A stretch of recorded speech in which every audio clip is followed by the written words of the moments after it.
Hey, what's up, everybody? Peace and blessings. Peace and blessings. All right, I'm finna jump right up into this Gerald Hassan the Church Enlightening Minds Enterprise. Mr. Shift Your Perspective. Um, I want to talk about harmony in relations. I want to give out just a few key points that I believe that really helps establish, us achieving harmony in relationships. And I want to say that before I even go into this. I know a lot of people might think like, hey man, Hassan must think he a relationship specialist or something. But let me tell you, I believe that social dynamics is my calling in life, period, because I've studied the why behavior of people since I was in the streets as a young person, and I believe at first it was mainly for protective reasons, me just being vigilant as a young person in them streets, to the point to where as I began to grow mentally, intellectually, that my reason for wanting to understand became more about harmony opposed to anything else. I've been in situations where I desired to definitely have a right understanding or a perfect understanding or the best understanding between me and someone, because I truly believe that if me and a person has a better understanding of why we do what we do, or say what we say, it clears a lot of the drama or the turmoil that can possibly be in the air between me and a person. And so just from that point, I that's just one thing about me, but particularly about relationships, on the intimate level, this is a very significant thing for me. It's a very significant thing to a lot of people. And I just take a real profound interest in it. So that's one of the things that I probably gravitate to more than any.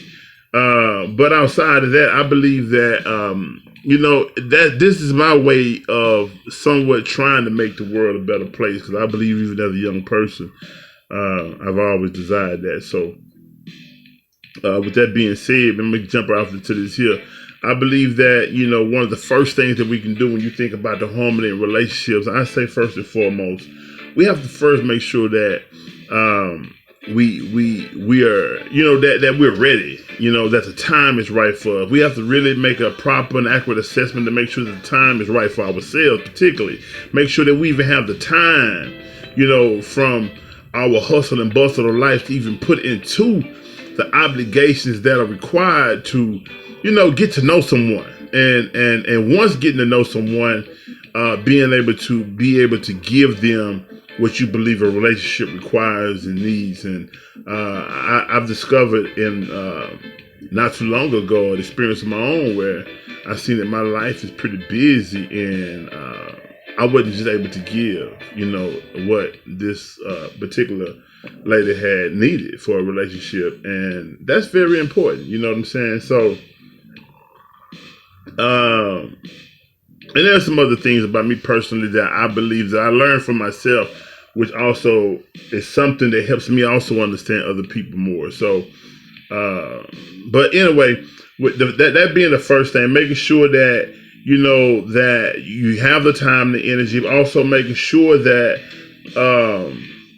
when you start off, when you believe that you do have it, you're ready, that you be as genuine as possible, that you don't just go into something with someone based on some surface level interest, on some ulterior motive, on some material thing, because it's going to make you inconsistent. It's going to make your dealings with that person inconsistent. It's going to create a lot of excuses between you and that person. It's just not going to be right. It's not going to be in a place where you started out right, because you want to make sure that you're able to start off this thing with someone in the way that you would want it to be established.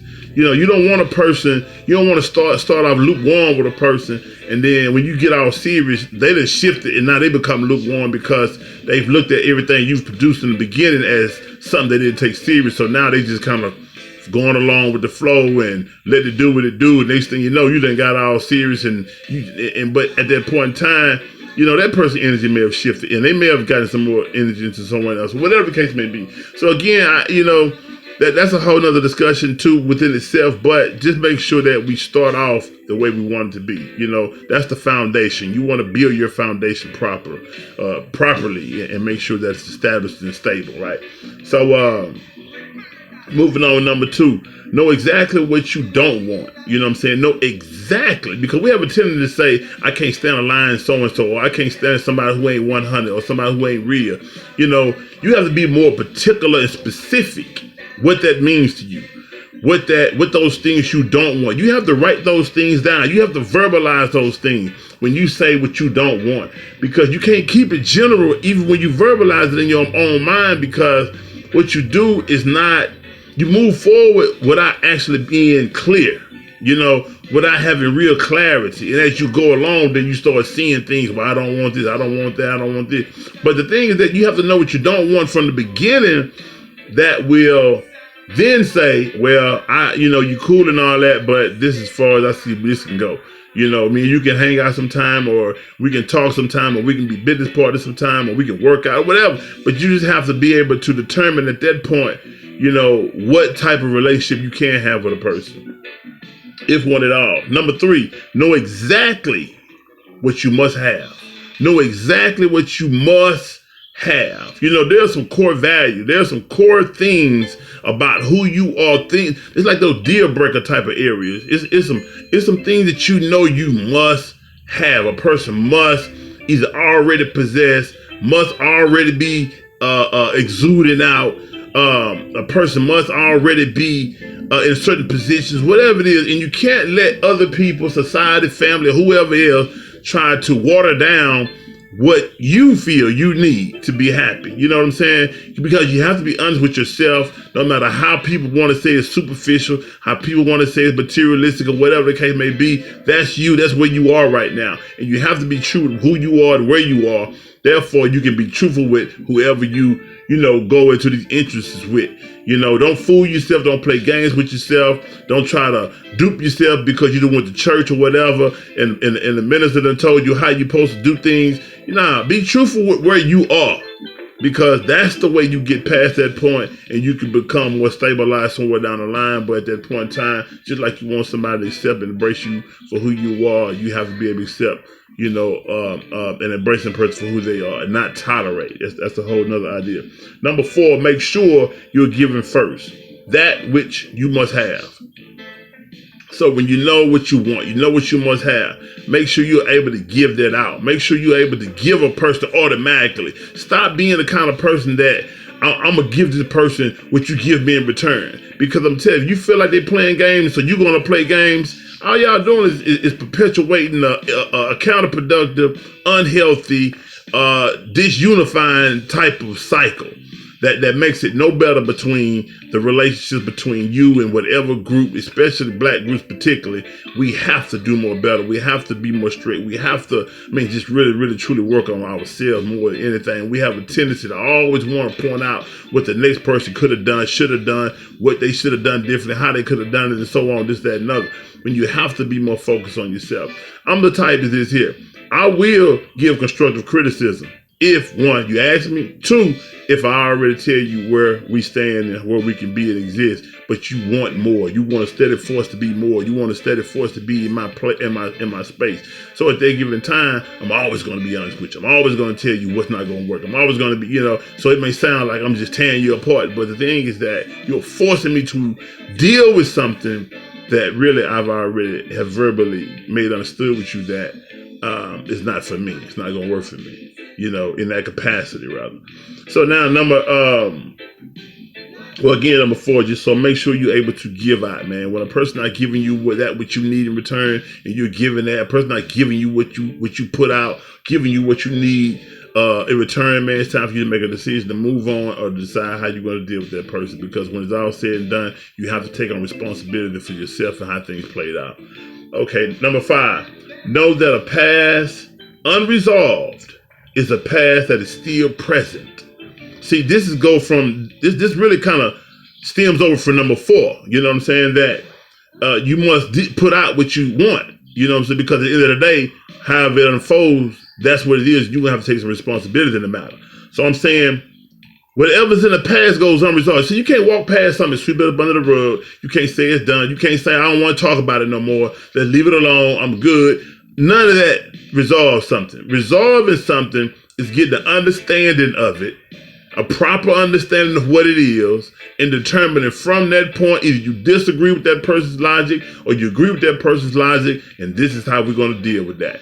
But again, in any kind of issue in the past, as well as in the present, the best way and most healthy way for me or for you as an individual to truly deal with it, even after that little process I just mentioned, and to move forward in a healthy psychological and emotional way, is you have to also find, first and almost foremost, what role you play. Even if it's just the role of not taking your time to get to know someone, or maybe having sex too soon, because that changes some things, or what you may consider to be too soon. Moving too fast, going outside of a criteria that you set for yourself. Believing something or believing in someone who really never gave you the right to believe in them in that way. I say this to some people, that's like if someone give you an STD, I don't care if it's your husband or wife, honestly, there's still a part that you play because you chose to still trust them. Now I'm saying it's a tricky area because you're supposed to have, if they tell you I'm faithful and they have given you the right to believe them, but still, if you do not make the certain requirement, show me blood test, let's do this, let's do that to make sure that you are what you say you are, then at the end of the day, you have to take some responsibility, even in such a matter. So I just use that example because these are things that I've thought about on personal levels in my experiences in life and going out to things and just, I say, man, it sounds crazy and I pray God certain things are in my path, you know what I'm saying?